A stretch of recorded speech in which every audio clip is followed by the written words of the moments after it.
No notes. We're just gonna start this. I don't want to spoil it. It's really special. Okay.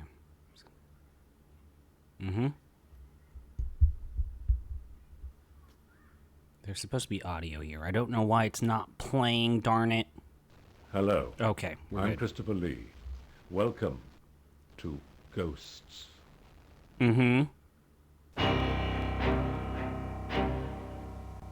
We're gonna learn about ghosts with Christopher Lee, guys and gals, and those that identify as neither.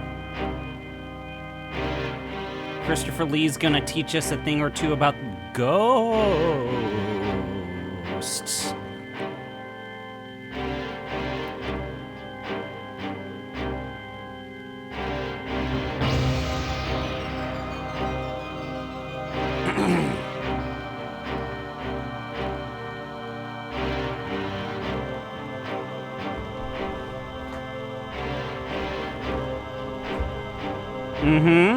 Who are these special guests? Ooh, a parapsychologist. That's total bunk. But maybe Christopher Lee can convince me otherwise.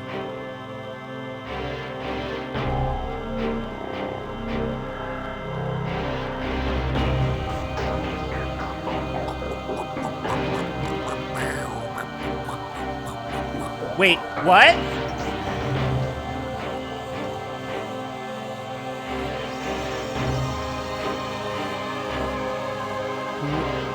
One of the actors is just a Catholic priest?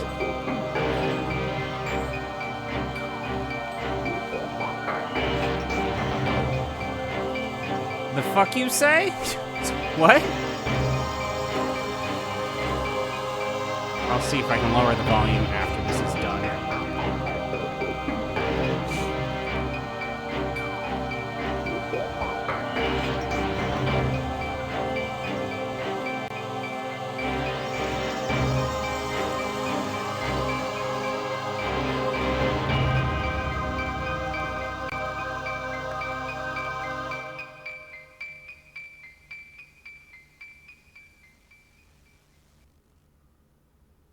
Okay. Wait, what? Oh, cool. There's no, oh.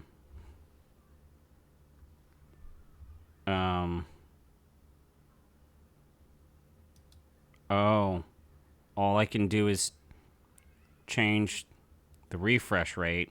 I'm gonna assume that 70 hertz is the default, and if I go too high, it'll be a jittery mess, and if I go too low, it'll seem like my computer is combusting. Can I literally not? Oh no. Okay. Let's do a save one. My normal saving convention here. Welcome. Oh. Oh, hey, yeah. The ghost? I need Gino or Braden to be here. Braden, you need to see this. I need you to see this.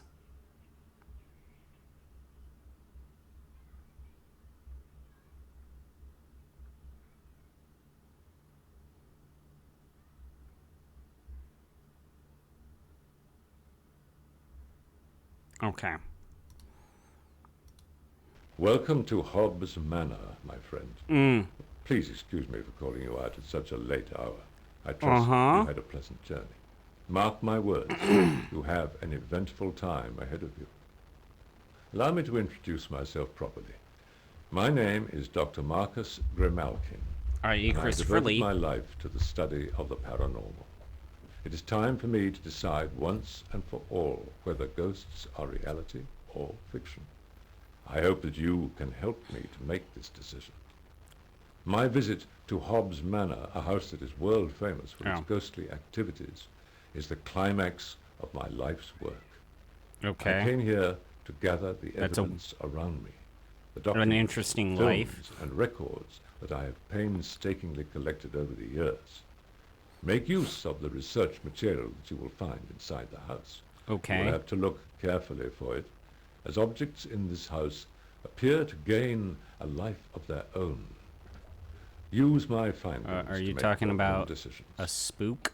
If you join me on my quest, you may be rewarded with great knowledge, but be warned, you may not like everything that you find. Mm-hmm. Okay. Well, let's go over here. Uh-huh. Oh. Oh, I ain't reading any of this shit. Oh, yeah, Christianity. Angels. Demons. Exorcisms. Exorcisms Kant. Science. Oh, is that it? Mm-hmm. Oh, right. It did say that there was going to be a Catholic priest in this game. They credited him. Is there a way I can get more information from you? Nothing here. Oh, it's a video cassette. Okay, wait. Well, the first stage would be, I think, actually to talk with them. What? Oh, God. Explain whether some people are actually, All right. gently, some people are actually Okay. more prone Okay. to spiritual phenomena than others. Some people, for example, are constantly seeing visions. I've never actually seen a ghost myself, but I certainly wouldn't dismiss the idea of there being such things, obviously. So the first thing is really just to ascertain what is actually happening within the house, and then, or wherever it's taking place, and thereafter then just to offer them a kind of stepped service almost. We wouldn't call in the bouncers, as it were, straight away. Be something quite gentle. If that wasn't working, then we'd probably progress to the next stage. And then the third stage would be when we really felt there was just an overwhelming presence, and probably a presence of evil. Evil. Call in specifically Evil. a man, a priest, who is actually designated by the bishop within the area, perhaps of the diocese, who could actually and is authorized Evil. to tackle that. This is quite a different area to ghosts. We're talking about a rite of an exorcism, which is more Exorcism? to do with the presence of evil. And What is really, this music? the point of doing an Sometimes I can exorcism is barely actually hear to him. Also, make why is sure this that guy's that very audio so much presence of better than evil Christopher is Lee's? actually driven Christopher out, never Lee's fully audio is read crackly as all shit. So a little bit more radical than the way that we would actually treat with ghosts themselves. All right.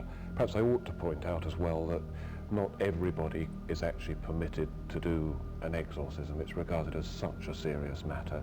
That Sure a is. bishop in the diocese would actually appoint I'm a licensed exorcist. a man, normally a priest, It's what my to actually do the certificate exorcism. of It has to be. I actually authenticity for talked with an practicing exorcist Chinese a few years ago. It has to be medicine, somebody who is traditional Chinese medicine incredibly holy, says. because apparently I can get that through evil the devil actual spirit out of rite, your which again I haven't soul, witnessed myself, stomach, the demon, as colon. it comes out of whatever I it's do in, it all. is liable to shout the sins out of the man who's performing the exorcism. So one has to Exorcism. be careful that one doesn't sort of trip into this lightly.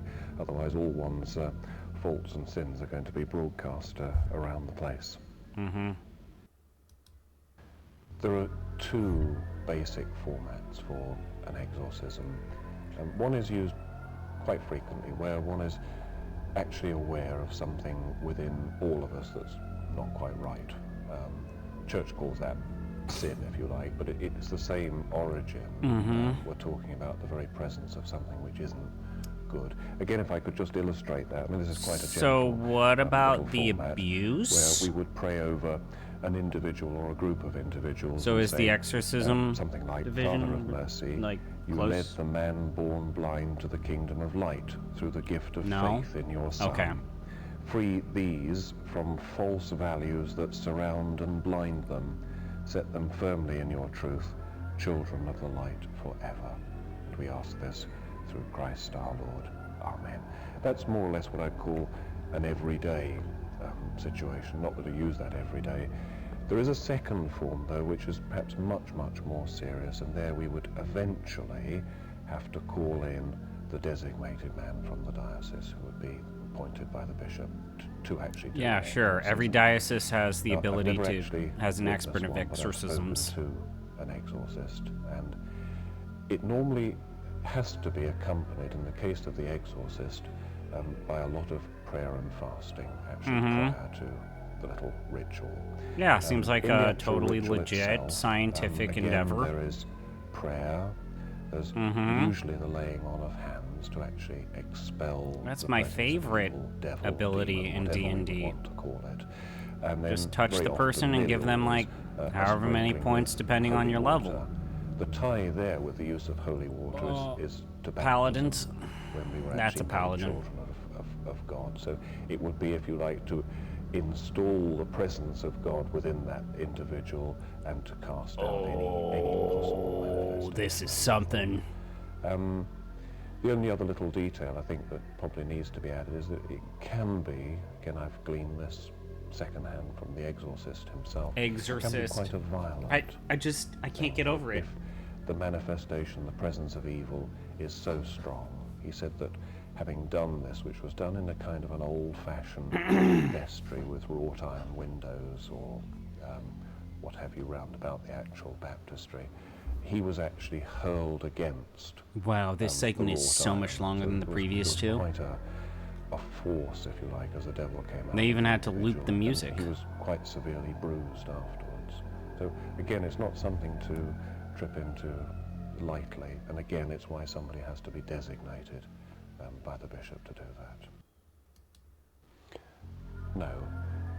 I think if we went to the simple definition of a disembodied presence of somebody who died, we'd actually say a ghost is no more or no less than just simply something which is non-physical, non-material, can't actually touch.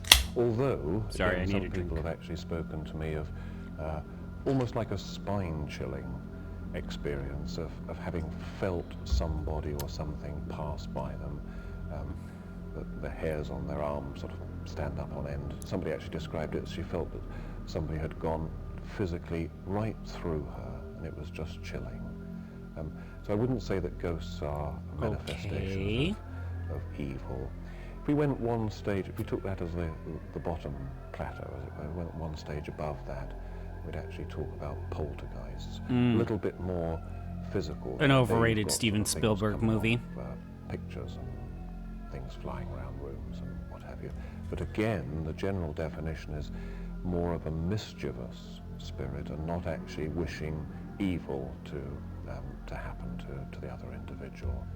And the third, and probably the most extreme case, we'd say, diametrically opposed to ghosts, is where one would need to think about exorcism, a positive manifestation of something which was evil or which wished to cause harm to another individual. Okay, I'm done with that, I think. Yeah. Okay. So we're zooming out. I think I zoom out again. Where do we go? Oh, there we go. Is this a Monty Hall thing?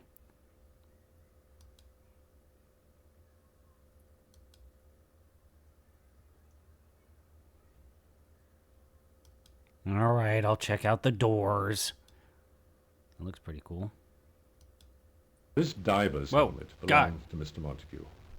He caught the bug in underwater exploration. Scared me there, Christopher Lee. A rather large octopus. I'm not used to seeing you without your facial hair also. Alright, so can I... Oh, there we go. Okay, what you got?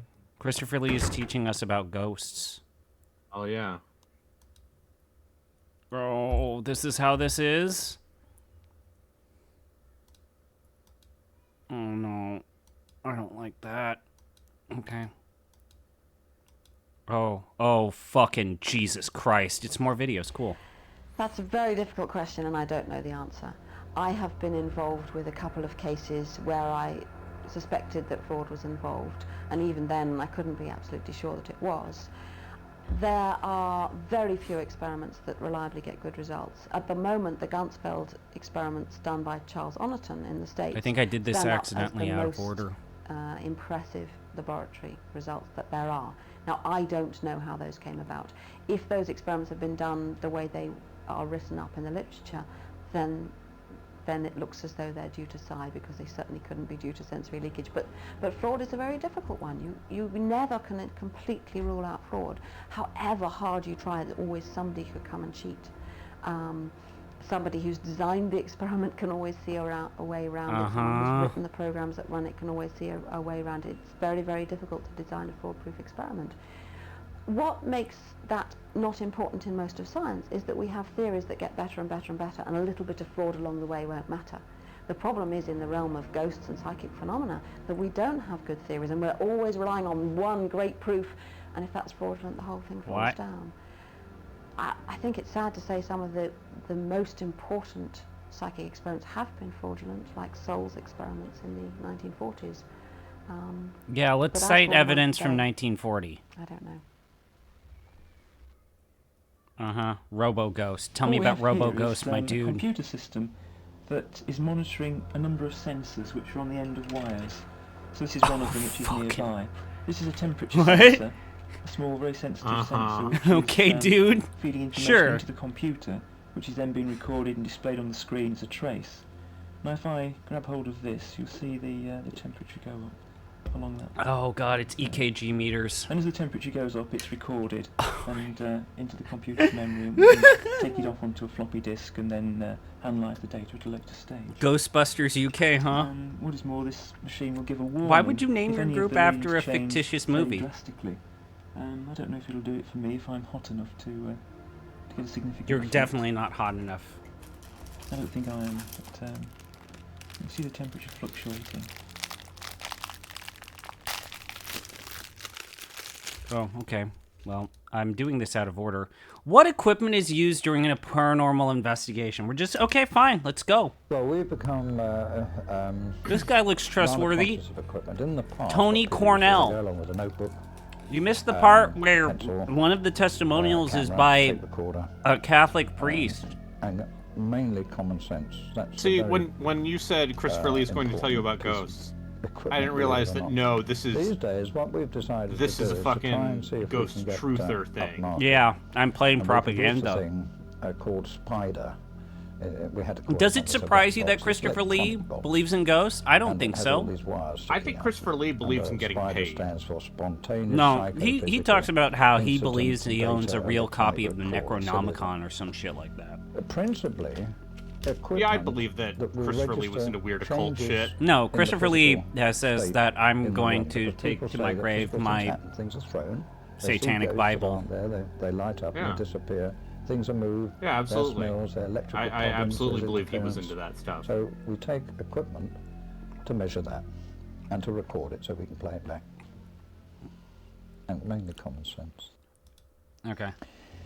It's a difficult question to answer, but I'll try. And because I'm a little bit biased, I'm more interested in the spontaneous cases because they've been going on for years and they're still there and they still need answering. At the Oh, same time, weird. people in the past. Chris, quite he's more rightly said that the interested control in, conditions aren't good enough to examine. Field Experiments research done than in labs. the field That's why we got the equipment. that aren't So in they a wanted, closed to put them under scientific strict laboratory way. I wonder control why. conditions and see You whether missed the these part things where the were caused by parapsychologist was like, I think there's been very fraud good in and lab sensible settings approach. because there's no verifiable Now, I don't think evidence. the laboratory people like, will, fuck, will really? entirely agree with what I'm about to say, but I don't really think that 40 years of laboratory work has produced anything. I don't think it's advanced our understanding of the subject. 40 In years part, of lab science has not it's produced cleared up one or anything? two points. But the Did he just phenomenon fucking say that? we're interested in, all of us, Penicillin? is the spontaneous stuff. It's out in Fucking the field. lithium And for that's where to go. depression? No, That's where it's to look. 40 years And of I'm lab science inclined for to think we should ghosts. take the laboratory to the spontaneous cases rather than trying to take the human faculty to the laboratory. But I don't really think the laboratories are found so much. Okay. Oh boy, this is gonna kill me, isn't it? Oh, what's Yeah, this? no, Was this a mistake? is this... So this is not a point-and-click adventure game. Is this just a multimedia thing? I thought it was a video game. I swear to God, I thought it was a video game. I was told there were puzzles. Is the puzzle, pull out this EKG meter? They're and... showing their goddamn EKG meters from the 90s. Jesus fuck. Oh my God. This is a little device. Oh my God. The, Okay, charged I'm ions in. the I'm air. locked in. Now Dude. these ions can be either negative or positive. Positive is usually bad. It gives people bad impressions of the atmosphere of a place. Negative is usually good. It makes people feel quite good. So an excess of positive ions in a room. So what's the Mormon belief system about ghosts? Is it like ghosts are real, or like some Christian beliefs that say we will ghosts are check that out bullshit? using this piece of equipment to, I mean, to see if there's any sort of I think reason why officially there are people no, have been bad about a place. Are there exorcisms? And it could be that. No. Okay. a I don't ghost think has some officially form there of, are. ionized Because my material grandmother that is a causes devout you to see it Theravada in the way that Buddhist, ions and ionize the air Uh-huh. and glaze. she So has we her could see anti-ghost so we use this like to check that. charms all Yeah. over the place. Looking round here, Because It's she's an one of those old things woman, Where, yeah, I don't think there's an we official use the room stance on to ghosts, where the ghost but is. no So exorcism. at the moment, but no there's nothing exorcisms, as far as I know. You know, you hear shit Mm-hmm. because What the you fuck? hear shit about like missionaries who are a They're- little overeager. Is this the Ghostbuster gun? This fascinating piece of machinery was They have a no. Ghostbuster gun! because we needed to deal with a terrifying entity of some sort. You have to deal with a Because people often say terrifying to us, "Have you ever entity. been frightened about What? what you're doing?" We've never. This is fucking clown shit. Holy shit. We saw Yo, an what's entity, up, we could in gamers? fact We'll learn about He has ghosts. a gun to kill ghosts! It shoots a fucking LED We might have an episode of footage, Oh, but, that'll it's banish a the very spirit. rare piece of machinery. What the Now, fuck? It's very complicated. Oh, wait. On the When I side came machine, into here, I assumed this was a bad the point-and-click GSR adventure machine, game. you have a It appears to skin be a response. multimedia presentation hold on in one actual hand. ghost hunting. And if you From the said 90s. something frightening, you could Oh my sweat. God. You might not realise you were sweating, but there would be a response in the palm of your hand. What the This fuck? high-pitched buzz, and if you Alright, well, felt ZKP, It's an actual fucking gun! take a presence there, take a sippy of water before you fucking He has a choke. gun that kills you began to ghosts! feel uncomfortable. It would be responded. You got I a sound love here, how maybe one. fucking Jerry-rigged jerry-rigged it looks. Oh my fucking With god! that. It's very difficult with anything like this commonly to decide what is subjective or objective. It's something that you think you're going to feel, or is it something really there? On one occasion you used it when there was something really there. Do you think Zach Baggins was a big fan of these people? Fired the beam of light, He must swirling he green, must own a ominous copy mist, of this which game, right? exploded into trillions of glistening lights and rushed out the door and Oh disappeared. man. Now, Oh you fucking saw it, oh believe my it or believe god. it not, that doesn't matter to me. The fact is, it came in useful. We like the machine, we developed it, and it's fun. But the galvanic skin response machine does help you to decide if you are actually physically responding to something anyway. Now, there's a lot more that could be said, but it's probably beyond the scope of what we're recording just now. This is beyond the scope of your audience for this recording. Mother, holy shit! I didn't realize it was gonna be clown shit. I really thought it was gonna be like fucking real. The Haunted Realm, England Supernatural Sites. Uh-huh.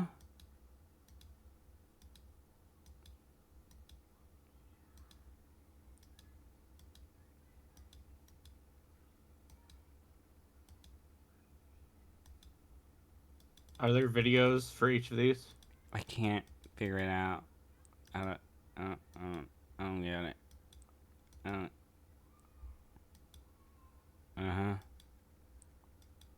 Do I have to find the ghosts? What?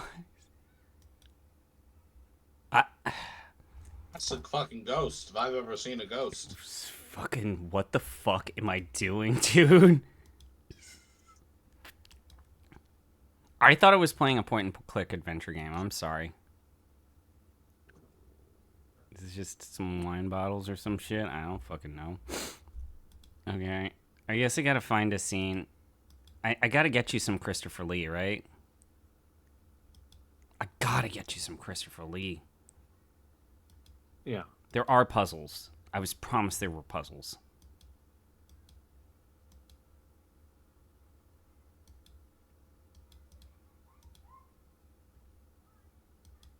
Yeah. Holy shit, guys. I'm sorry. I think this was worth it just for that fake fucking gun, dude.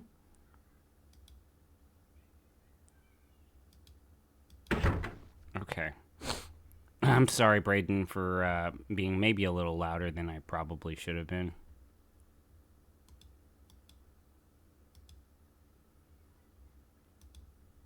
It was on a Sunday morning, very warm, very hot, about 11 o'clock in the morning, and the group of people I was with went off for a walk, and I decided He's telling his ghost story. Let's be I was respectful going and to listen. play the trumpet. I was outside. I think I was playing. You were playing the Summertime trumpet or something like outside. that. And quite suddenly I was terrified. I mean, I really was absolutely petrified. I was cold, I had shivers down my back, and I was so scared I ran into the house. And I didn't know why I was scared, I just was. What I realized was when I stopped playing, there was no sound at all, nothing. No birds, no pigeons, the trees weren't moving, none of the trees. Now in a forest, the chance of trees not being moved by wind is almost nil, but nothing was moving, there was no sound at all. That night, I was in bed, I don't know what time it was, maybe Are we 3 or 4 seriously o'clock in just the morning, it was listening quite to late. a partially woke up, illuminated portrait of a person's again, ghost I was experience? absolutely terrified, and I couldn't breathe this time. I mean, I really couldn't breathe. I was, and that was it. But there was definitely something was getting at me that day. The two incidents just couldn't, especially the still trees. I mean, that's the thing. Still trees Braden, and that no was birds that in was the something, forest. man. But it was Dude. well, it's Like, even Zach well, I thought it Baggins was doesn't being have a haunted, I don't know ghost what gun. was. You know, I mean, it's really quite a serious thing, which I'll never forget. Okay, you had a ghost experience. I'm Are sorry. there subtitles? Transitions, sound effects. I No, can of change. course not. I can change the refresh rate. Oh, good.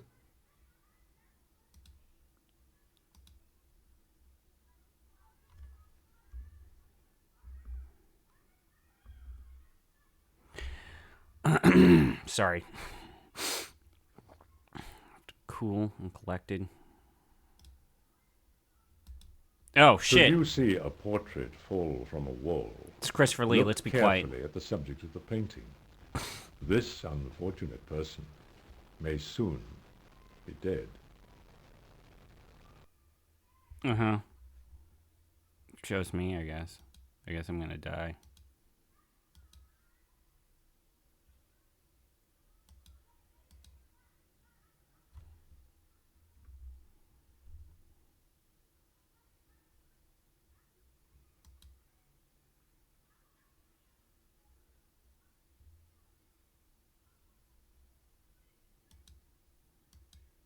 Oh shit! No, I didn't want that.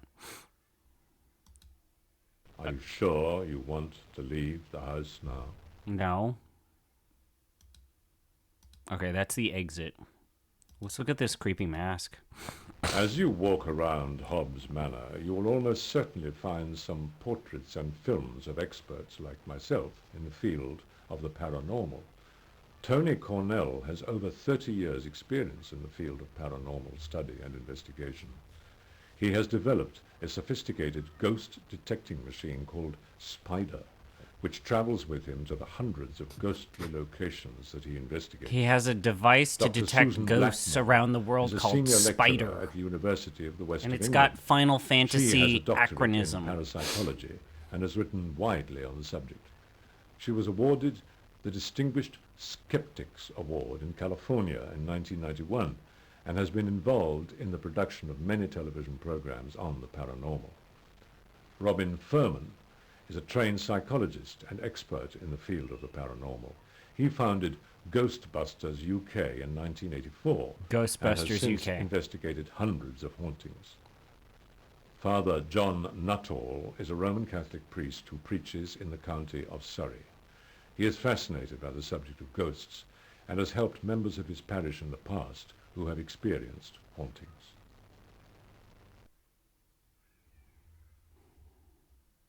Okay.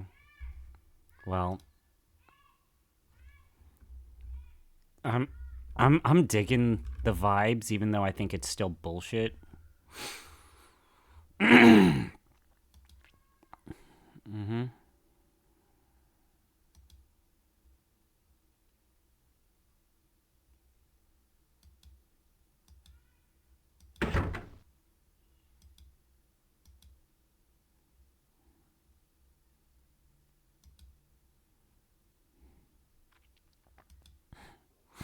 Are we gonna get more ghost stories?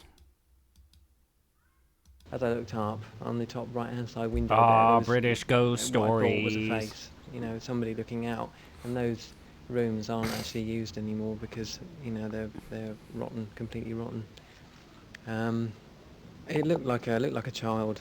It looked like just a little boy. It was so quick. It was just as it was like a blink. It was just like a. I just don't know. It just looked like a little boy. I mean, other things. This is the best you can do? Here. A guy saying, I don't know what I saw. I don't the know room what I upstairs, saw. It contains all the cleaning things that we have in the shop, which is the overstock. Normally, things are sort of ruxed. He's about also and rubbing up thrown against his on the microphone. floor, I like can we have hear big, him 1 rubbing kilogram the tops of microphone on speaker. his shirt. We had 5 of those broken in different places on the floor upstairs. This That is was amateur overnight, hour. and everything's locked up. Obviously, when we go to work, so nobody could have possibly gone in there. Like last year, I was getting some garden furniture, and there was somebody walking about upstairs, and I needed some help, and I called out, and there was nobody there, and it sort of stopped. And when I went back out there, there was somebody pacing about upstairs again. So I ran upstairs, and there was nobody there. There's What are nobody in you the room. talking about? I don't know what I saw. Oh, man, look at this lady's portrait. When she was about 13, she came down to Now breakfast that's a one morning British and told me woman. that she had seen a Roman in a toga. That's a in her bedroom. British. And I thought, oh yes, that sounds a bit That's a far-fetched. British. It's teenage fantasy. But Sorry, I'm Debbie, getting an later ad on that for, day, the went hit out in new the video garden, was game. playing, and came in with a small Monster coin in Hunter? her hand, Oh. which turned out to be a Roman coin with the head of You Septimus also like Severus on it. Monster So I was Hunter? quite excited by this because it was Yeah. quite unusual. Yeah, I'm and excited for so Monster soon Hunter. after seeing this Roman in her room, about 3 months later, You she like the Monster had the Hunter? same experience and saw the same gentleman in her Monster Hunter. bedroom, Monster and Hunter's she pretty found the second coin on the site. And soon afterwards, she saw him again and found the third coin on the site. Now, all the coins had the same head, the head of Septimus Severus on them. Once was unusual, twice was coincidence, 3 times was a bit more than coincidence. And although I've never You went to an experienced or seen archaeological Septimus site and you're Severus there at all, surprised you we do found have Roman funny things happening in the coins. house, like the curtains have been taken down. It was all the sorts of odd ghosts things of giving that them nature. to you. And I believe that Debbie saw him because she what's the happens to be archaeological susceptible site to with these things. Roman coins. Fork found in kitchen. What the fuck?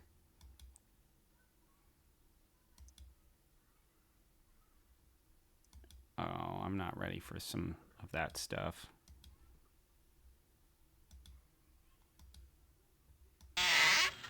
Mm-hmm.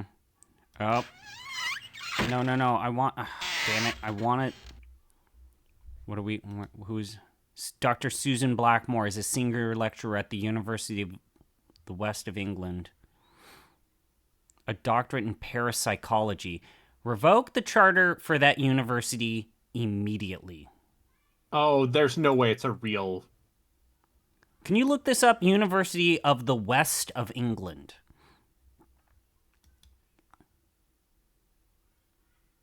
Spontaneous psychophysical incident data electronic recorder. All right. Let's It's watch in a Bristol. let's watch a VHS tape. One case I think that was interesting from the point of view that my fellow investigator and myself were somewhat scared. You get blasé about this, but we were in a house, an old house up in the Fens, north of Cambridge, and in a room that nobody would sleep in or live in fucking because they necklace said funny made things of happened to teeth. that, and they were using it to store furniture. What are you playing, One, they Harley? put electricity in I'm the house, playing they put Pillars of everything else, Eternity but in Deadfire that one 2. room. Hell yeah. I don't think I said the and we got two in the all right order other there, helpers, actual members of the You're playing a university, good sitting game. downstairs doing the Ouija board. Not to Apparently, it's communicate, one but of the to get top everybody 25 round so universities in the control UK. it. He's talking And so there about were how bumps he and uses a thumps Ouija coming, board to and we talk got to the door, ghosts right now. from that direction across the bare boards. And I'm saying to Alan, Those, my friend, like, Alan, legitimately a he said, children's "Cut toy out invented Yeah. by a toy company. Yeah, they are. Bang, bang, bang. We got 2 torches. And we're showing it. I mean, we've I'm known gonna each lose other my for years. I fucking do. mind when I play this, aren't I? It got quite scary Wow, that because was... You already are. I know, I guess you're right. And the last thump was on a brass bedstead battlefield was over my terrible. head. And I thought, wow, I don't like this. And Alan said the same, more or less the same thing. That people were making a noise downstairs, and we used that as an excuse to go down and tell them to keep quiet. We got to the door, and we forgot that we had put strings across there in case somebody was going to take us for a ride. And we went through there and collided with that, came back, and as we came back, we heard a noise, and we swung our torches around, and we saw a chair going across the room and land bang on the wall. That was a bit scary. I saw a chair One get of the most flung across interesting the cases I room. investigated many Explain years ago that, science. was in an ordinary council house in North Bristol.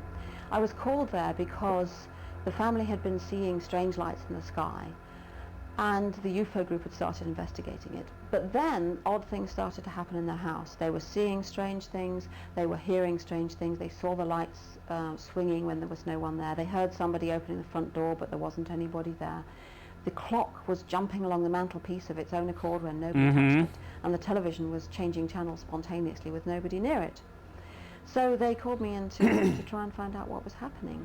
I found a very pleasant and interesting family. I got on fine. I went there a day a week for many weeks and sat there and watched. And of course nothing happened. And I got them to keep a diary, and I put various pieces of apparatus in there to detect what was going on, and nothing was detected. So what's at all. happening in your I put a Pillars sort of fraud Eternity detection 2 piece of playthrough apparatus right there, now, and Harley? They didn't fall for that and Killing commit any frauds, which meant that I lizard could men. Where are relax you? a bit about that. I'm And still then one on day when I Fort was sitting Object. there, the clock jumped Okay, on the mantelpiece. you're pretty early. Wow, you know, at last something psychics happened. Amazing. So I wanted to find out, was this I'm to do with the playing- my position main on the character mantelpiece? Would is any a clock in that berserker position jump? barbarian, Or was it something about the clock? Was the clock hold on, haunted let or me the check place my haunted? second. So I thought the best thing to do was Berserker replace that clock with barbarian, another clock and take the jumping clock Hellwalker away to my monk, I house. think. Mm-hmm. So I got them to put another clock on the mantelpiece, and I took the jumping clock home to my desk, put it down on my desk. Oh, Shattered Kept working, Pillar you know, Monk, day which is after the day. one that Suddenly, instead it of went gaining wounds by And I taking thought, damage, whatever they this is, gain whether it's a wounds ghost by or something doing normal, it's damage. in the clock. Oh, okay. So I took it to a technician I knew who so specialises my in mending whole clocks. build is and he took it to it. basically And he told me I that it was a hit very cheap super metal hard 1950s clock with so a that I very can hit heavy super, old super dirty spring in hard. it that was totally clogged up. He showed me with muck and dirt and so on. And what happened was you wind the spring tight, it all sticks together with you this gooey got a stuff. name, And then as it buddy. unwinds, it sticks. And then I love to jumps. fight a guy with a And because the name. clock's so light and it was on a shiny tiled mantelpiece, it would actually move it a long way along. And that was the beginning of dismantling the story. It turned out that the television channels could be changed by various kinds of sounds, ultrasound, that could be produced by the rattling of a dog's chain, and often it happened when the dog was lying in front of the television. And other sounds as well could do it. We tried some out. And gradually the whole thing fell to pieces. Now I still don't know whether really the lights were swinging when nobody was there, as the people said. I never saw that happen, and I have only their word to go on. And that's how it's always been. Things I've been able to investigate have turned out to have a normal explanation, and a lot remains that I just don't know. I have an open mind. I think that's a very difficult and interesting case. I knew some of the people who were there, and everybody I talked to who'd been there came I back haven't with a taken totally different backstab account yet. of what Turning had invisible is happened. kind of pointless. What It's- seems most interesting That's about that okay. case is Depends on how you build probably your character. the idea that you couldn't dial fast enough to get the speaking clock.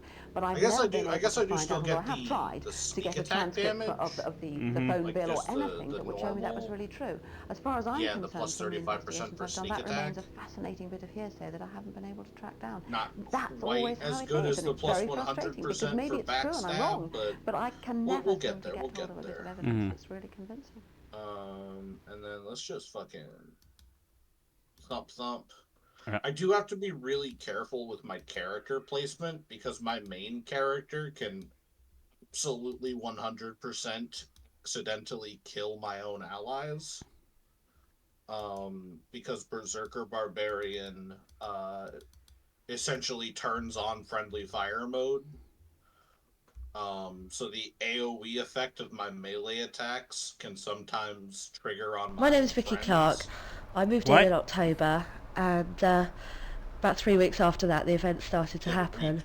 I did have 2 other roommates, but they've both moved out now. One left the course and the other one's found other accommodation. So it's just me on my own now. There was one night, it was quite scary. We're doing a PowerPoint 3 presentation, girls huh? Stay here, living here. And one of my roommates woke up because she'd heard banging around her head and she got quite frightened about it. And then she felt something brush over her face. So I got up and turned the light on. And we said, look, there's nothing here, it's alright, you know, we're just being silly, because we were getting worried about it at this point. And so we all sort of calmed down and we turned the light back off. And then I got into bed. And when I got into bed, there was a toilet roll in my bed. Start barking. I don't know the other what one it joined. was, how it got in there, but and then when I woke up in the morning, there was black, like, tarry stuff in my bed Now as well. the It was on ghost my stories are pyjamas, being and it told was on using the cover, PowerPoint and and it was on HyperCard. the sheet, and it wasn't there when I'd got up to turn the light on, because I mean I'd seen the bed and it was clean. So I don't know where that had come from either. And yeah, one day I went down to the toilet and I locked the door, and when I came back Did you up, they had moved a what chair class did you all the pick way for her? across the Just room to pure right behind priest the door. or? I mean, we tried to work out Okay. if someone could have done it, but no one could get their arm round the door to pull the chair in enough. Also, we had some pennies on top of the desk one day, and it just sort of it flicked one and it spun on the floor and then set it down. And also bottles fall off the side, but they don't tip over; they land upright. Also, I went home for a week because I wasn't very well, and the girls next door said they heard a lot of noises coming from the room, but no one was in here because I'm the only one with the key now. No one's ever seen anything. It just seems to move things. We don't quite know why. I think I'm gonna upgrade her lantern.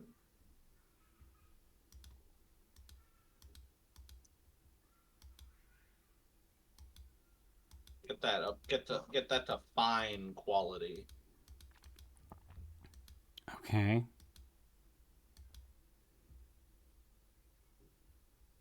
Uh-huh.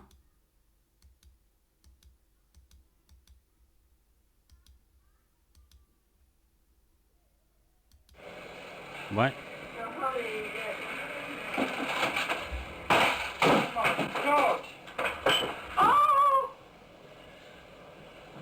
Actual audio evidence from a paranormal investigation? I'd only just got in bed, put my head down, turned the light out, and that lantern. Oh, man. Right, that's the front of the doll's house. It's Oh, right across the room, God. over the top of the bed to the door. The doll's house is in the corner, He's a rogue fighter. away from the bed. And the light has jumped backwards from the end of the bed and is now under the Oh, bed. man. That's the change, isn't it? I only got to search that thing twice. That's a terrible memory. Oh, man, Brady. The slipper was thrown across the room, it hit the door as I was holding the door. The white slipper hit the door as I was holding the door. He hit me on the leg. Was that 53 years ago? Yes, 53. I counted 53. I think that was right. I asked you again, was it 53 years ago? It was. Thank you. Right, we've now established that she moved away 53 years ago. Mm-hmm. And I'll ask you the question again. Did you die this year? Alright, well, time to... You did die this year. I'm right. gonna Now, pick all the pockets why from all are of you these. in this I could house? absolutely tell that's him You knocking. shouldn't really be here. You understand that, do you? No, it's the ghost. You understand that you really shouldn't be in this house. You do understand you shouldn't be in this house. You do. That was, again, 2 knocks. What?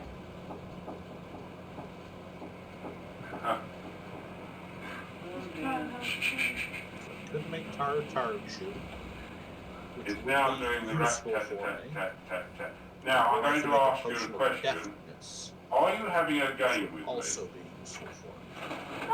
Oh, right. As I asked the question, are you having a game with me? It threw the cardboard box and the pillow right on my face. Well, You threw a pillow on my face. Go so fuckers. Just a minute. It threw the cardboard box, the pillow, and a heart shape, a square pillow and a heart shaped pillow, right at my face. Now, what do you think of the way you went cold blimey. It frightened the life out of me, you know, I see it really flying forward. You were like that, didn't you? Saw it? It hit me in the face. Well, hello. That was a very fine demonstration of what you can do, because I couldn't have better than that. The sooner you get to sleep, the sooner it's going to be quiet. All right?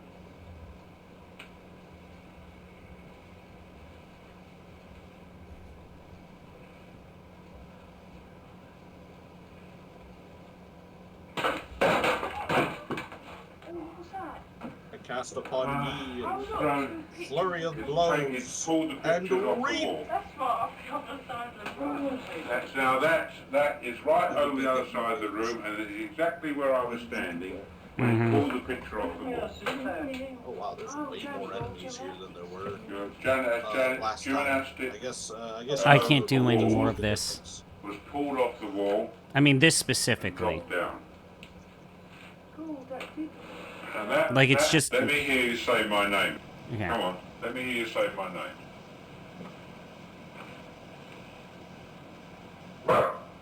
Which of these is the more dangerous enemy? Probably the worm. Uh-huh.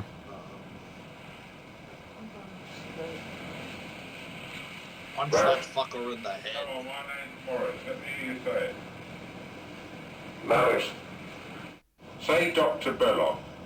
Come on, let me hear you say that. Come on. Let's hear you say Dr. Belloc. Could you close that door down? Say Dr. Belloc. What is it?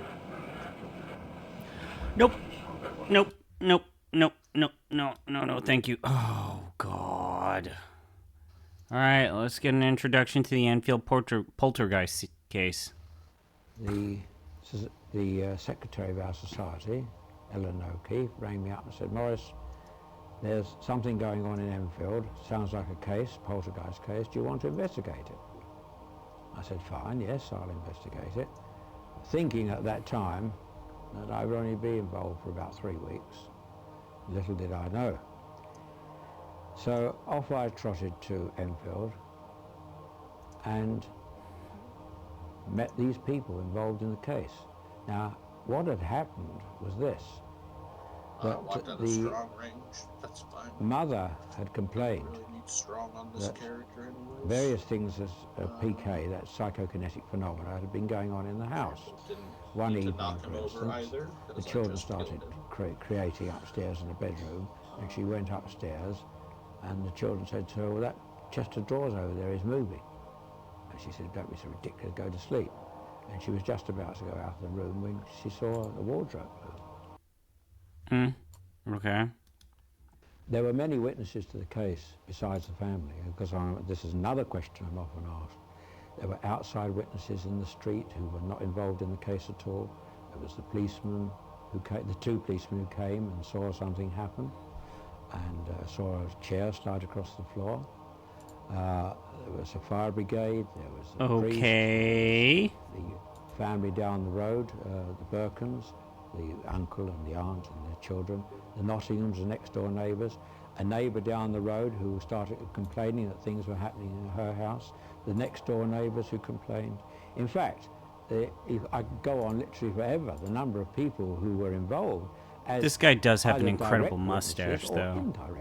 Yeah. Because one doesn't always have to see everything direct. One sometimes Hello, picks Jatsu. up the whole feeling by going into the house. And we had whistles galore, God, you can imagine. It's the And Canadian. people pick up the feeling of what's going on.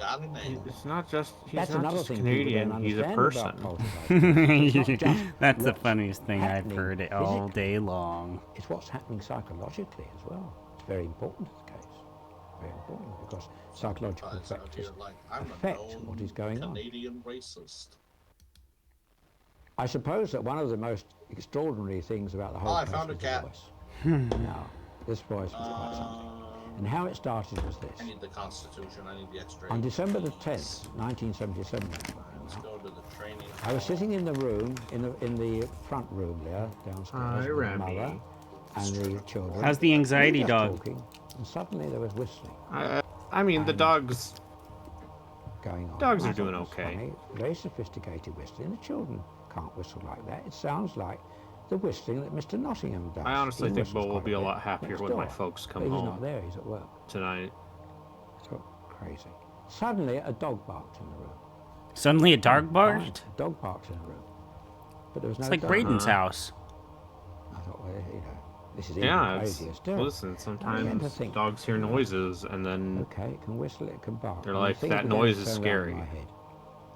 And it went on Much quite a like bit. the people Then, in these lunchtime, about lunchtime, ghost Guy testimonials. Playfair came along, and I said to Guy, This morning I heard a dog barking It'd be and funny whistling if- in the room, and there was no dog there. And I said, Like, "Was give a me your dog best shot. Like, they gave me those cassette everything tapes in of like stride, people it doing was their good. own paranormal investigation. It's decided then it's clearly people just making their own fucking sounds and was claiming that maybe it's I should ghosts.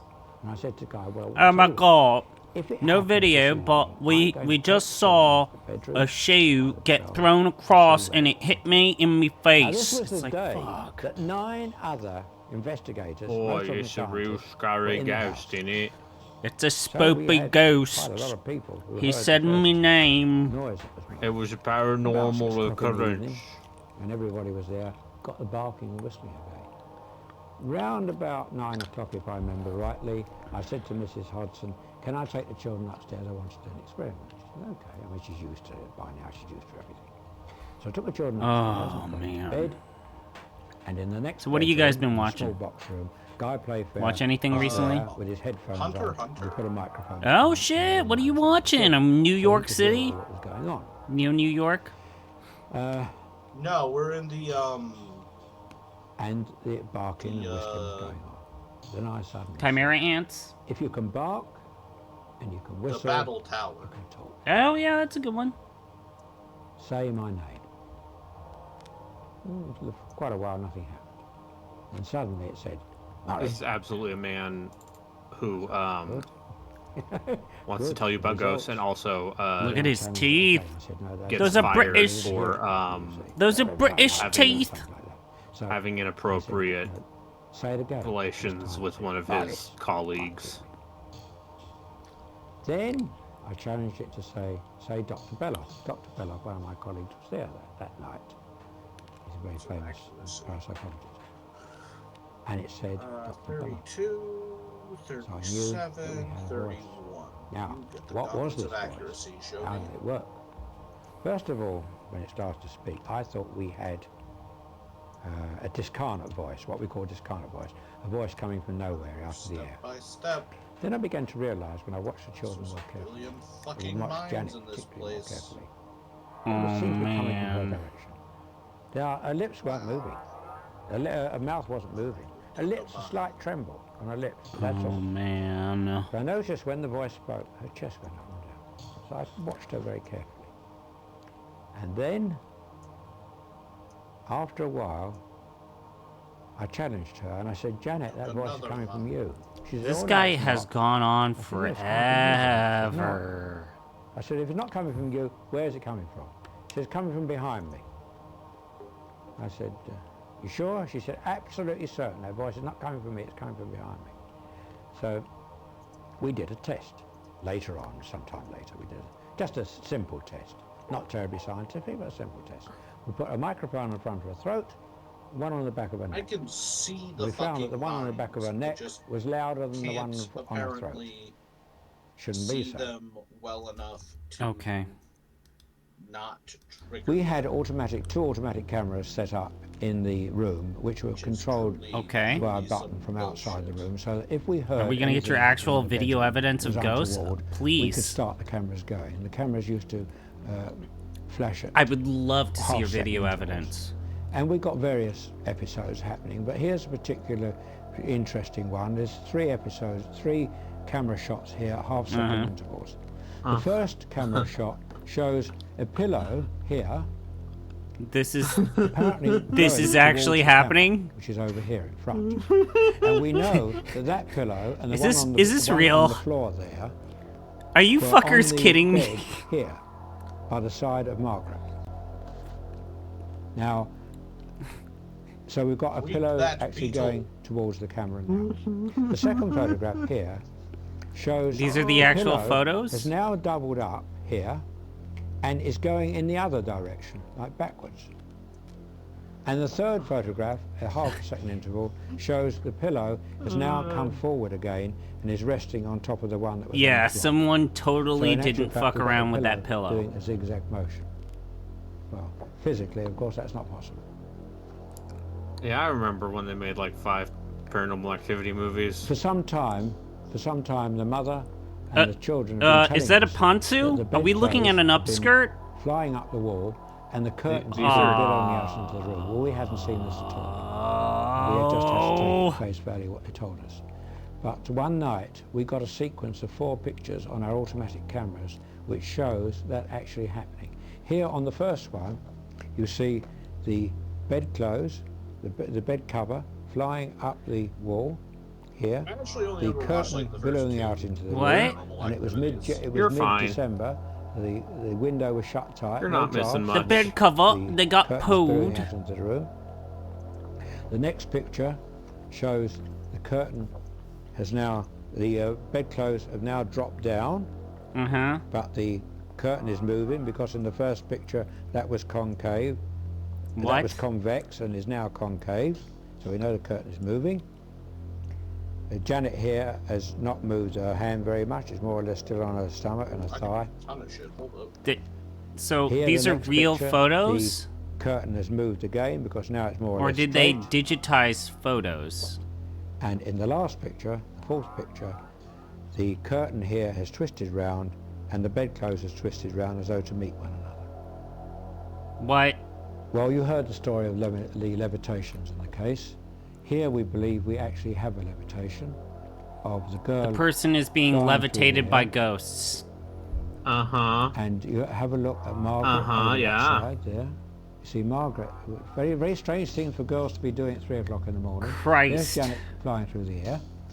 And Margaret is there lying in bed with one foot up the wall and one hand up in the air. You must admit, a bit peculiar. Even if she You was must just admit jumped. it's very But let's look at peculiar. the next picture. The next picture shows the same similar thing happening, but this time the mother is in the room. Similar thing happening. See? I'll show you the first picture again, so you perhaps see them both side by side. Right? Now, when I questioned the mother on this, I said, what was happening at the time? That was She said, the Janet right was lying enemy. in bed and I was talking to Janet. I said, then what happened? She says, I don't know. She says, suddenly Janet was flying through the air. I said, now, let's get this straight. You were talking to Janet, cancel and that what did without- Janet do? Did she get out from under the covers, go to the top of the bed and jump? She said, no. I was talking to Janet, and suddenly Janet was flying through the air. I said, you sure? She said, absolutely positive. So how did Janet get into that position if she's lying down talking to to her mother? She's clearly jumping. This one is of a similar incident again. So it wasn't done once, twice, or 3 times. It kept on. She's clearly jumping. Usually in the middle of the night. Are you fucking kidding me? Janet, from time to time, had very, very bad trance. Very violent trance situations. So bad at one time. It sounds like she has epilepsy. She might even kill herself. She used to rush over and smash her head on the wall. Get her a medical professional. It sounds like she has epilepsy. She used to swear. Her body's locking up in bed. She was so strong, in fact, that at one time she picked up a social worker who was lying on the bed trying to restrain her and threw her straight off the bed. And this social worker, this woman, is an ex-policewoman, and she wasn't a very small woman, I can assure you. Incredible. Anyway, one night, when she was in a very, very bad state, we called Okay, now I think we've actually reached the dark part of this, huh? He gave her a 10 milligram injection Oh, to yeah. quieten her down. Well, 10 milligrams was not going to help. We gave her 10 milligrams of codeine to quiet her down? Like a light. 40, and then we all went downstairs. Are you starting to regret this? The other children had gone to sleep, we went downstairs. 40 minutes later. There was We tried using heroin, the wonder drug, to top of the save her, house but we couldn't. It didn't work. We rushed up the stairs into the bedroom. No Janet. She disappeared. Oh, this is actually. You know what's happened. And oh, I'm not. then we looked round, and we saw That's Janet. Fascinating. Okay. On top of this chest of drawers. There's a radio there and a chest of drawers. She's on top of the radio. She'd been thrown apparently 14 feet across the room, and she was either in deep sleep or unconscious, because I examined her eyes and everything. She Somehow was either topical in very as to deep what's sleep going or on unconscious. ZP That happened 3 times. Here is Janet. Don't let a random dude hold your child as her body is clearly going through a seizure. All pretty violent stuff. No, it's a ghost. She clearly has a. She's clearly going through a seizure. Here's just a small one taken with my camera. I have plenty of these. This one's got iron thread, which was found on the back of the bathroom door. Oh my God! God! A thread did it. Whether the thread did it, it's anybody's guess. But anyway, that was found on the back of the door. And here's another. Man! Some of the furniture turning over. Oh, okay. Oh, okay. Uh-huh. You know, these photos just make it look like I'm Fred. Great. Fantastic. I do like how Discord actually, like, cut out your cackling there. Because you're laughing so hard, we actually can't hear it on Discord. Mm. Oh, man. Sleep writing. Oh, wow. The sleep writing is in... Oh, about it, mate. This is Gestalt theory. Oh, is this where Near Gestalt came from? Hysterical and violent. Medication was prescribed. Yeah, keep her on medication. Clearly has issues with seizures and epilepsy.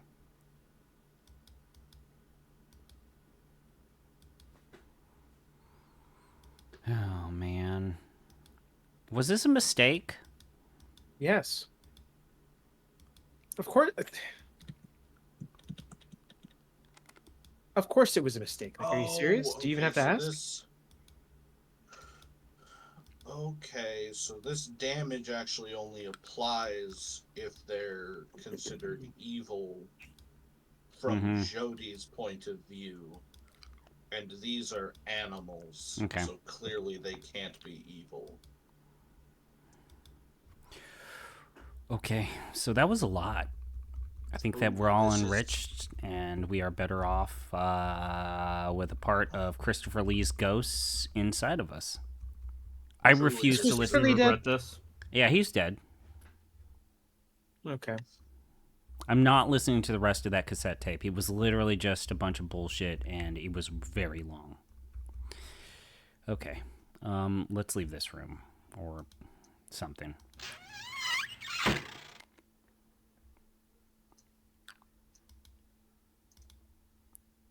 So, clock. I cast Blessed Harvest. Be reaped. Look closely at the cinders within the I hearth. specifically asked to not be reaped. If you find any Thank that you are very shaped much. like a coffin, Tragically unfortunate there because may one be of my a death characters in the is a family. reaper. Okay. It's kind of her thing. Look closely at the cinders. Okay, I'm not gonna... Can we watch the old-timey TV? Local vet Keith Michael has assured us that the cat will make a full recovery. And finally, tonight's special report investigates a real-life haunting. A The real-life residents of haunting this being 300-year-old reported on house, by the local set deep in the news. That countryside must of mean West that it's Yorkshire, England, corroborated and have been been sourced as experiencing being a strange legitimate phenomena. event. An apparition of a woman, known as the nanny, has been seen in various The locations nanny. around the house, invariably You carrying know, I heard the washing Blair in Witch her Project arms. is real, so don't worry about Local it. historian Norman Reed told our reporter that local You records don't... show I mean, that a okay, wet nurse we're lived of here the in same 18th age, but century. people legitimately thought the Blair Witness Witch was Hartley real. is convinced that the I know. apparition she has seen is the spirit of this Fucking woman. dipshits. We have arranged for Ruth Brewery, a woman with psychic abilities, to visit the house to give her opinion A of the psychic ghostly detective. events. She has not spoken to the residents That just sounds like an before anime and name. has been told nothing of the Oh events. boy. No, psychic Ruth's detectives visit are to the real, house proved and largely they uneventful are... They until shouldn't be she real, entered a but small they're bedroom they're on the harmful. first floor. They She made have the following led statement to our people to go reporter after on the in the event. wrong direction, As soon and as I they stepped into the actively bedroom, I felt a wave of oppressive sometimes cold destroy come from crime the scenes. east and near the fireplace. I knew that this was a place where the spirit had slept. I didn't need to see her to So know you're she saying was Psych there. isn't... You've been watching View. No, the whole point about I'm Psych your is that he researcher. didn't want to Good get night. his certification to be a real police officer, even though he had the pretending he was skills. psychic. I know, I've seen Psych. It's my mother's favorite show of all time. I've watched the entirety of Psych on a Wii U tablet while being very sad that I was living in Toronto because it was expensive. Because it was Canada. Oh fuck! I forgot about the portraits. Well, no, because it was Toronto. All right. Well, let's talk to these portraits. Let's start with the boring skeptic lady. Lots of things have frightened me, but not ghostly things. In the course of investigating supposedly haunted places, I've been down in cellars with no lights on and no torch, just hoping something will come out of the slimy walls.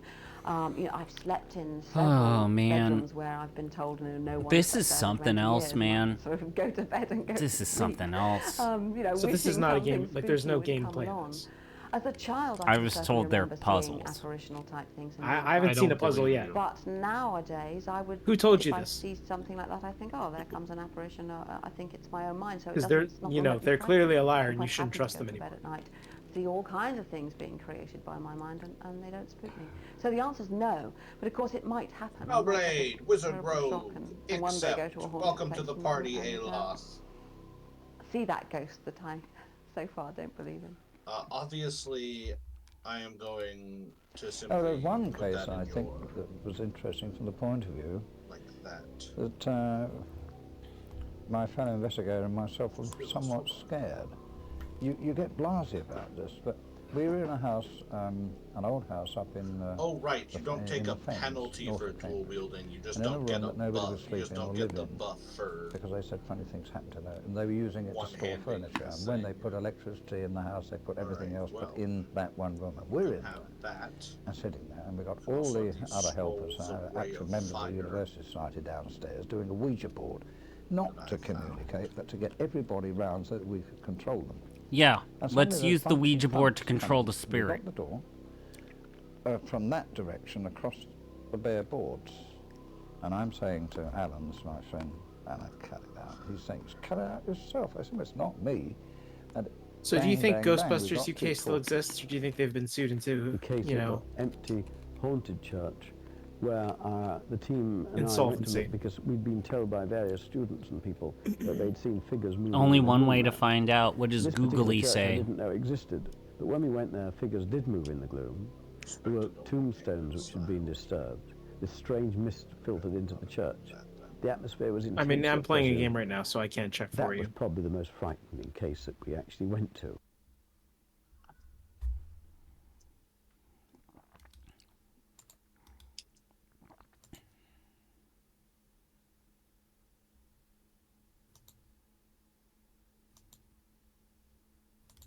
Oh shit, it's a ghost!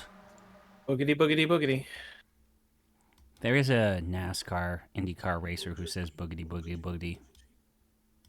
Oh, does he say boogity, boogity, boogity, amen, or is it something else? Yeah, that's literally what he says. Yeah, I feel like I hear that as like a jingle on the radio sometimes. Yeah, One of just... those morning zoos does that. Yeah, that's him. Yeah, but they're just like sound clipping him. Yeah. Sounds like it.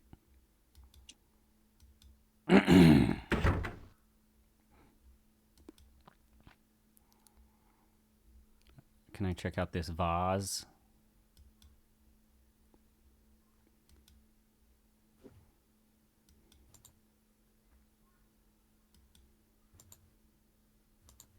So here's a question. Do you think that NASCAR driver is a ghost? Dale Earnhardt is a ghost right now. Is he dead? Yeah, he's the one that died in the accident. Oh, jeez. It was a pretty crass joke on my part. I apologize. NASCAR is fun. They drive them. Also, it was a horrible freak accident. Yeah. Until, someone dies in a horrible freak accident.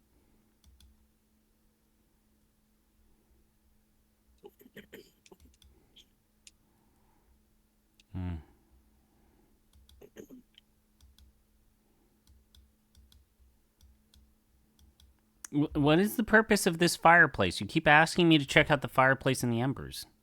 Is there anything here that you want me to check out? No? Maybe the embers are haunted. You're haunted. I mean, only by my past mistakes. Mm-hmm. Not by ghosts. I don't have any mistakes in my life. No, none at all, eh? No. I'm a perfect... Everything turned out swimmingly for you? I'm a perfect human being. Wait, what? Are these the credits? The credits are hidden inside the game? Are you fucking goddamn kidding me? Why would they kid you? This is real life, man. Okay, these are the people who... Wait, did that say Psygnosis? Psygnosis worked on this, and Sony did. Hold it. Yeah, id Software was also mentioned in the special thanks. What the fuck?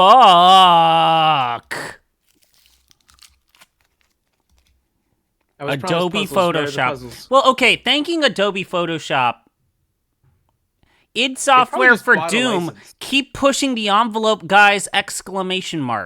Apple Computer, who still make the coolest machines in town, keep the faith. Nope. Nope. Light this video game on fire. Oh. Okay. They're showing me how the sausage was made. All video in Ghost has been edited with Media 100 from data translation, the way cool online non-linear digital editing systems. Yeah? Mm-hmm. Mm-hmm. Yeah.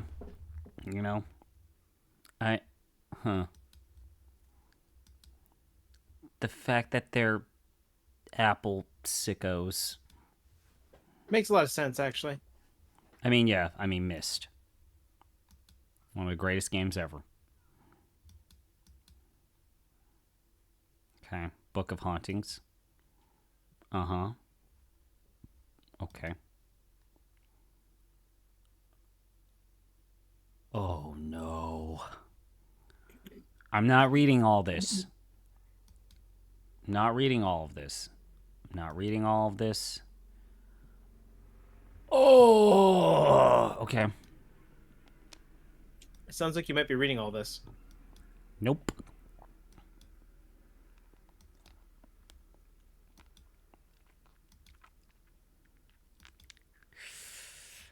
All right. Okay.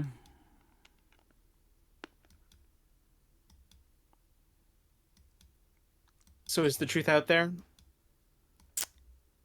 Oh, see that? The skull got blued. So I also downloaded the David Bowie FMV game. The problem is that I'm going to get copyright struck. Oh, yeah. Because it involves you basically remixing songs from an upcoming album. Like, Twitch would actually probably ban me on site if I tried to play it. I don't think they'd ban you, but they would definitely mute your VOD. Which would be the entire VOD. No, just the parts with David Bowie. No, it's like, that's the entire game. It's just the music playing in the background and you remixing it and interacting with David Bowie and listening to interviews with him. I mean, here's the counterpoint. Do you really want to interact with David Bowie? Yeah. He's one of the greatest musicians I ever. mean, Omicron the Nomad Soul. Nah, I'm good. I need to play Omicron. No, you don't. I mean, for me, yes. You're fine. Oh, God. Man, fuck this.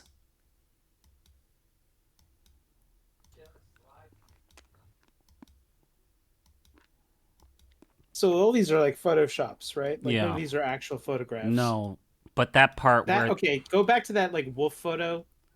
That's pretty fucking funny. Alright, where's Buff Wolf, man? Dude, it's all the way back here. Yeah, that's a dog. They just took a picture of a dog and put glowing eyes on it and then put like a filter over it. I just want to scream because this makes me want to die inside. Okay, we're done. But you're not allowed to do that because then you might become a ghost and then they Oh, would fuck, there's even more. Of course there's more. There's never not more. Oh, man. Ghost Hunters was like There's on for 12 seasons. There's another ghost dog. And it's just a bunch of people running around in a basement going like, oh God. So Borgmaster, he thought this was an adventure game with Christopher Lee in it. It's actually just a multimedia thing for paranormalists. And it's a ghost apologist thing. Ghosts are real. And there was at one point video footage of a paranormal man using his ghost gun, proudly showing off his extremely dumb, jerry-rigged ghost gun. Ghost gun. I'm willing to show you guys the ghost gun because it's so fucking amazing. Jatsu missed the ghost gun too. Did I miss the ghost gun? You did miss the ghost gun. Or was I just in disbelief during the ghost gun, so I kind of just like left? I left this earthy plane. We're on W, so we're almost done with this fucking book. I have to use the resting Okay, room. we're done. I We're shall done. be back shortly. We're done with the book. Okay. I mean, Windsor Castle is haunted, but not by ghosts. Yeah. Oh, that's a fucking ghost story, isn't it? Approached the abbey, walking across the fields, over this a whole fence, thing has been ghost stories. Looked up, could see the abbey, and what looked like a procession of monks, or hooded monks. This guy just got Couldn't too see drunk any at the faces pub or anything, and got but like a little they're spooked. definitely monks walking towards the abbey. At this point, we heard a cough. Also, you should never wear sent horizontal shivers straps. down my Like, spine. my God, man. And What are you doing? as a group of three of us, we all turned and ran, and leaving the scene just as fast as we could. Having prepared yourself to actually believe that they existed, to actually encounter something and feel something, then gives you the exact opposite of saying they don't exist. It can't be happening to me. They don't exist at all. It was the 90s. Very difficult to get your mind around. I have to show Borgmaster Christopher Lee. I think there's one more Christopher Lee scene in this room. Oh, I think I see a skull. I'm going to assume the skull is the key to unlocking a Christopher Lee scene. Okay. Christopher Lee. Yeah! Bettiscombe Manor is quiet. They chroma keyed it wrong so you can see the outline of his blue The screen. villagers in this lonely nook of the Dorset countryside still recall It was tales good of a enough, terrifying scream that not was said good, to though. originate from a But good skull enough. kept in the manor. Can you see the blue screen, guys? In Kinda. 1685, Azariah Okay, that's Penny, fine. the lord of Bettiscombe Manor, was banished to the West Uh-huh. Indies for his allegiance to the Duke of Monmouth. A man of acute business sense, Penny made good his exile and prospered in the god-forsaken colony, accruing a vast fortune which was turned over to his heirs. on his Okay. death. 2 generations were to pass before any of Azariah's kin dared set foot on English soil. It was his grandson, John Frederick. Oh God, Restrained reenactors with a slave. Oh boy. Bearing considerable riches and a Negro servant from the He islands. just. Oh, okay. However, shortly after their arrival in the country, Frederick's manservant, Isaac, His was manservant. stricken with a malady that racked his body for days and only eased. What's going on right now? What is this? It was on his deathbed. Why is that there an old image of a Isaac, man who had praying in served bed? the family well, His manservant pleaded slave with is his going to master haunt to be him. Taken back to his homeland for burial. I mean, if not, sure, a that seems terrible fair, if I'm being curse honest. would befall the manor and all who lived therein.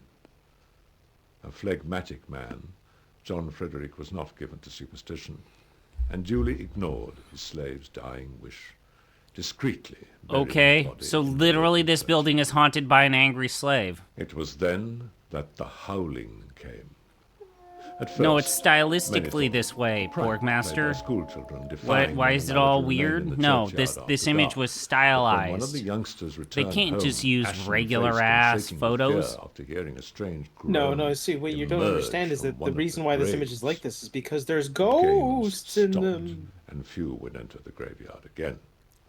And the wailing, The highlighting of actual photos a was wild, so keening magical. sound that chilled the soul and which could be heard for miles around. The villagers knew the source of the shrieking. But Frederick would not heed their desperate pleas and refused to disinter the remains of his servant. And so the howling was joined by tremors and thunderclaps that shook the very foundations of Bettiscombe Manor. It seemed as if Isaac's corpse had risen from his defiled grave and was hammering angrily at the doors and shutters of I his got a former solution hostel. to this ghost problem. Don't Isaac practice slavery. Rest in peace. Neither would his master. That's the message of this story. But it Yeah? had its Okay. desired Don't practice effect. slavery. Almost. Finally, I 2 got a minute and a sleepless half months ad, after so- Isaac's burial, John Frederick So you're popping in wearily to say, succumbed to the inevitable. how good his joke was there? exhumed the body of his servant. I In think such I haste missed the was the joke. deed I done just want to say that the first Isaac's Paranormal rotting Activity head was a good rudely movie. detached This is from the body. literally a story about But an rather than angry return slave Isaac's haunting his complete remains to master. the West Indies, Good. Frederick shipped his body back for burial, but kept the skull as a ghoulish That was the memento correct of his thing for that recent slave to do. travails. The skull was deposited in the loft, and the Lord of Bettiscombe Manor retired for an early night. I mean, if by the every belief abused that he had slave done all in his power became a ghost, to appease then I would Isaac's be vengeful then spirit. the South would be surrounded blissful with silence millions descended of on the village angry once ghosts. more. And so it So why stayed this guy? until John That's a great Frederick's question. own death a decade later.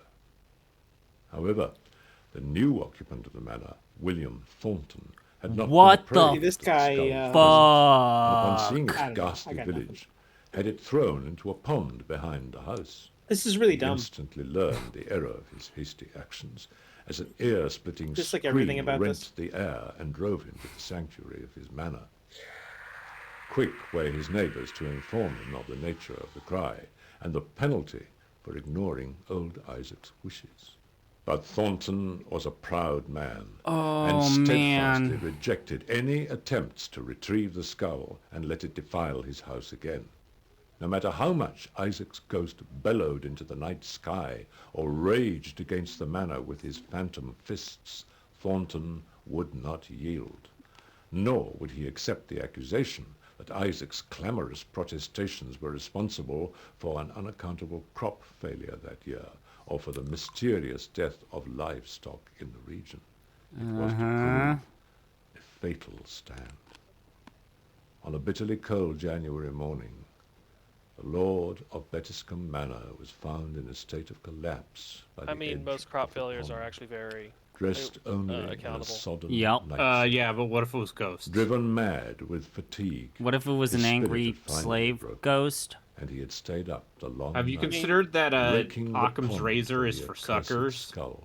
I mean, the 1700s, like, this old rich guy was spent probably the just rest of his whacked out short, on tormented laudanum life on a every sick day. bed in the opium. wing, furthest Yeah. from the pond. And then just mismanaged his land. Shut out the damnable screeching. But the idea of a 17 or 1800 person not treating his slave right, having guilt, fierce temperament, was yeah, see, that's the most fictionless part of this entire shadow. His former well, but Christopher Lee said that he was a very phlegmatic man. From Isaac's former resting place. Man. A handful of villagers recovered the screaming skull. I mean, that's a fun thing to call someone under cover of dark. It is. And restored the dread relic. We should go back to the humors, but only for adjectives. I'm back. For well over 100 years. Oh, love saying saccharine of the manor's and phlegmatic. I use the term saccharine. Greater heed to the legend of the screaming skull than their ill-fated predecessors. Most would never visit the You're still going, dude. They encounter Isaac's spectre. Hey, they paid him for an afternoon. They're going to get, when everything they could out of passed it. Into the hands of Charles the man needs only one take for everything because he's Christopher Lee. Yeah, he is goddamn Christopher Lee. The new owner. Like he goes in and does one take and leaves. He kept doing those fucking Hammer horror Dracula movies because he wanted his friends to keep their jobs. Had it polished and reinstated the grisly Peter heirloom to a more prominent position in the household. Genuinely. It was a well-meaning gesture and an effort. He seems like he was an alright guy. Also, he told Peter Jackson the sound someone makes when they get stabbed in the back. Yes, he did tell Peter Jackson that he killed a man in World War II. On the eve of the Great War, a torrent of blood issued from the cracks. Yeah, no, Christopher Lee was in the same special forces unit as staining the mantelpiece on which it stood, and the blood Roald Dahl, I think. So shocked were visitors to the manor they were that all Pomeroy spies. was forced to return the weeping artifact to the loft. There it remained. But only one of those people was very publicly a horrible racist. The outbreak of war was imminent. Peace now reigns at Bettiscombe Manor. I mean, but should anyone British ever guys be tempted of to that remove era the skull not being from horrible. Oh, I'm sure Christopher Lee had. Old Isaac's I'm sure you could find, let's say, some very questionable opinions from Sir Christopher. Because Christopher. The man was born in the 20s. I'm a Christopher. Yeah. Sir Christopher Lee. I mean, you definitely have questionable opinions. So. Yeah. Oh, yeah. Can I not? Is it, no. Oh, but I was going to post this question in the normal Discord channel, but since the council has assembled. Yeah. Should I play Tokimeki Memorial? Yeah. The problem is the version with the translation patch is the SNES version. Which is, quote, not the version you want, because it doesn't have the voice acting. Oh, so the version of the voice acting hasn't been fan translated? No, apparently the code for the PS1 version is a little bit spaghetti. Oh. But yeah, I'm to understand that the SNES version of Tokimem is not the one you want. So no one's translated the PC98 version? No. Huh. So here's the thing about PC98 games. Yes. If you value someone's created a thing that will translate cross PC98 games on the fly. It's not the best translation, but it'll do it. Mm-hmm. Though I don't remember where I found that. I know it's somewhere. It just auto runs through Google Translate. Basically, I think so, yeah. I love machine translated dating sims. Yeah, it sounds great. Listen, just watch the Tim Rogers review again. Apparently the reason he hasn't done a video in like a year and change is because someone stole all of his shit. Oh. Do you believe one day... So he had to start over? The question is, do you believe that one day there will be evidence to prove that ghosts exist? I'm going to start with Robert Furman from Ghostbusters UK. I think we're very close to it.